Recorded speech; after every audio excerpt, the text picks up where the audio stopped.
I have an opinion to offer here about the welfare system. Let me start this piece by saying this. I can already tell that this will piss people off. Before any of you continue to either read this or listen to it as it is recited in my dulcet tones, remember this. Everyone has a right to their own opinions. I will always welcome the honest discourse that can come from controversial issues. Emotions are likely to come into the mix. I have to accept that, as does everyone else. But the one thing I do not have to accept is that your version of events is the only one that matters. Aside from the fact that it isn't true, the very idea that you can force your opinions down my throat is the epitome of rudeness. So do yourself a favor and don't bring that assumption to any discussion that follows from this post. All I'm going to do is ignore you. I haven't the time or the energy for your misplaced anger or your unproven rhetoric and propaganda. That being said, I have got a bone to pick about a recent post on Facebook. This is the post. Link to it if you want to, but you're going to have a reaction. A bunch of users on Facebook did. I shouldn't have been surprised, seeing as it's such a controversial issue. But there were a couple of ways that this discussion could have gone. I am not happy with the direction that was chosen. Many words were exchanged, many opinions were given. I'm going to be honest here and say that I don't believe that any of the opinions, including mine, were completely informed. Let me say that again for those who didn't catch it the first time. None of the opinions that were offered, including my own, were completely informed. But allow me to give you my initial impression of the words in this post. We are talking about the issue of drug testing for welfare recipients.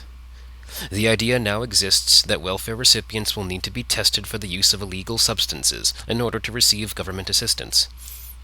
The people who read and reposted this on Facebook may have had any number of reasons for doing so. The only thing that I can tell you they all had in common is that they supported the notion of doing it in all 50 states. I reposted it. It sits on my timeline today. And guess what? I am not taking it down. Perhaps I've drawn a line in the sand over this because of the discussion that followed. I'm not even sure that I can call it a discussion.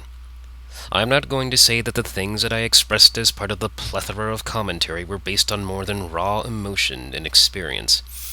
But what I will say is that I am extremely sad that someone felt the need to question my friendship with them over this issue. A statement was made that anyone who reposted this post should just unfriend the person. I refuse to do it. To have a friendship be put at risk over an argument in which we can easily choose to agree to disagree just doesn't seem right to me. Perhaps emotions were running extremely high. I can attest to feeling more and more anger as I kept having to defend my own position in this matter, but this person laid their cards on the table for everyone to read. I think it's my turn to show my hand. I will not lose a friend over an issue about which nobody has a complete understanding. I was given so-called facts about this issue that were based on some study in Florida. In my opinion, the results of studies that are simply spewed in the media are of no interest to me. There are two reasons for this. One of them is that I took behavioral statistics in college, and if there's one thing that has stuck with me since I finished that class, it is that the data and results from such studies can be skewed according to the agendas of whomever presents the information or funds the studies in the first place. The sources of information matter here. Of course, any of you can fire back on this issue and wonder where I got the information to inform my opinions. Do yourselves a favor and take a course in behavioral statistics, or statistics of any kind, before you choose to engage me in this issue. Form your own opinions after you've had to do your own group research. Go ahead and formulate a hypothesis, gather the information, crunch the numbers, obtain a p-value, and then try to interpret the meaning of the p-value in the most scientifically objective way possible. You may come to the same conclusion that I did. The data are too easy to manipulate to fit your own mood. A number is supposed to be a static value by its normal definition, but the means by which a p-value is calculated vary slightly depending on how the data is gathered, how many test subjects there are, etc. If any of you have taken multivariate math, you are well aware that the math can become complicated fast.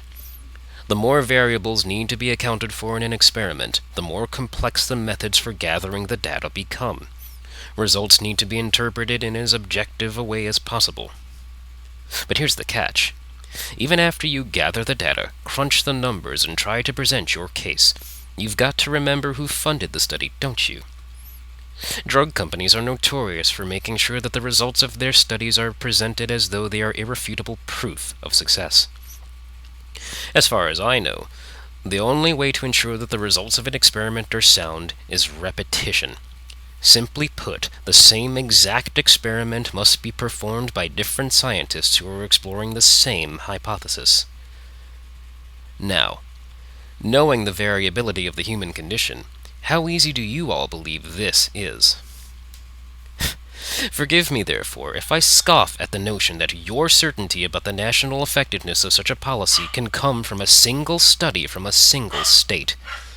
You can't tell me that the results from one study in Florida would be the same as they would be in New York, in New Jersey, Minnesota, or any other state in the Union. I would want to see the p-values that were obtained, know the number of subjects who were included in the study, and I would simply want to know if the experiment was one that could be repeated. In other words, if this policy hasn't been implemented in other states yet, you have no basis for knowing that it would not work in the rest of the country. Therefore, you may need to reassess your assumption that it would be a national failure. But in the end, this is part of my opinion, dog notwithstanding. The second part of my problem with the Florida study has to do with personal experience. Simply put, I've been through much when it comes to government assistance programs, unemployment, partial employment, and the notion of welfare applicants who are willing to cheat the system.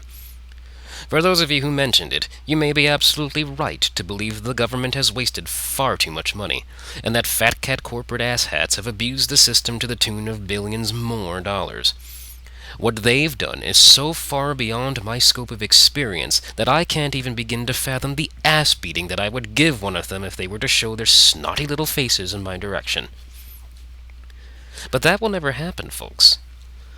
The truth is, as someone who has also had to navigate the murky, shark-infested waters of poverty in this country for nearly a decade, I have no sympathy for those who would choose to cheat the welfare system so callously when there are so many other poor, struggling individuals, including ex-convicts, who are trying their damnedest to make an honest living. What do we tell the ex-convict who gets out of prison about the meaning of honesty if we can't guarantee some sort of regulation on illegal drug use among welfare recipients? I've seen way too many assholes stroll through the Fred Meyer at which I used to work in Oregon during the first of the month to get their hands on alcohol using their food stamps and SNAP cards. That's just for legal drugs. I've seen too many others who use the money to buy and sell drugs. I've worked with too many mental health patients in my time who were busy bucking the system to give a good goddamn what some study in Florida says. I've also had to accept government assistance while being both unemployed and partially employed. For those who don't know, let me enlighten you. At least in Oregon, the system doesn't encourage you to work as hard as you might think. You will have to be careful who you talk to. You must keep careful records. You are held under the thumb of some serious number crunching as you try to match the hours that you work, if you're lucky enough to have a part-time job, with the funds that the government will give you in order to help you meet your weekly or monthly expenses. If you work past a set amount of hours, you will be cut off from government aid. Believe me, when someone like me wakes up in the morning and has to ask myself what the fucking point of working is, the system really is broken. I've lived with and seen these things for myself, and it has made me furious beyond belief. So yes, I am admitting right now that my opinion is based on emotion and experience. But that's what an opinion is, isn't it? I think the real reason this may be getting under my skin is because it takes me back to my days at Macalester College, where I was continually called out for my not wanting to take place in campus-wide protests regarding things like the World Trade Organization, global warming, recycling, and other such talk. There was even one protest that got confrontational when students organized a takeover of one of the campus buildings and essentially refused to allow the normal functioning of the administration if it could be helped. My reaction to these events is the same as it was when people took over Wall Street in my own city. What the fuck do you know about any of it? For that matter, what do I know about any of it? I literally asked 10 students who were protesting the WTO all those years ago on campus. I desperately wanted to understand the furrowed brows, the raised voices, the gritted teeth. I don't even remember what the protest was about. Perhaps that's because none of the students I asked could give me a cogent explanation for their actions. They simply jumped on the bandwagon, but in the other direction. Neither bandwagon gets you anywhere, so why spew rhetoric and propaganda for either side? How do these events affect you as an individual? Anyone can tell me where they were during September the 11th, 2001. The event clearly had a pronounced effect on the American populace. But can anyone tell me why it happened? Can anyone please enlighten me as to why 3,000 people had to die in front of my eyes that day? The answer is a resounding no, and we all know it. Were any of the protesters on Wall Street bringing attention to an issue? Of course they were. But they were also annoying the hell out of potential employers, many of whom I'd applied to work with. And I'm sorry to say it, but it seems to me that some of the ones who protest the loudest over certain issues are the ones who have the time and the resources to do it without real consequences. While you all were sitting and doing various things on Wall Street, I was busy looking for a fucking job. That was my reality then, and this is my reality now. This entire Facebook discussion reached its peak during my lunch break from the only job I was able to land in 14 months. Please don't tell me what to think.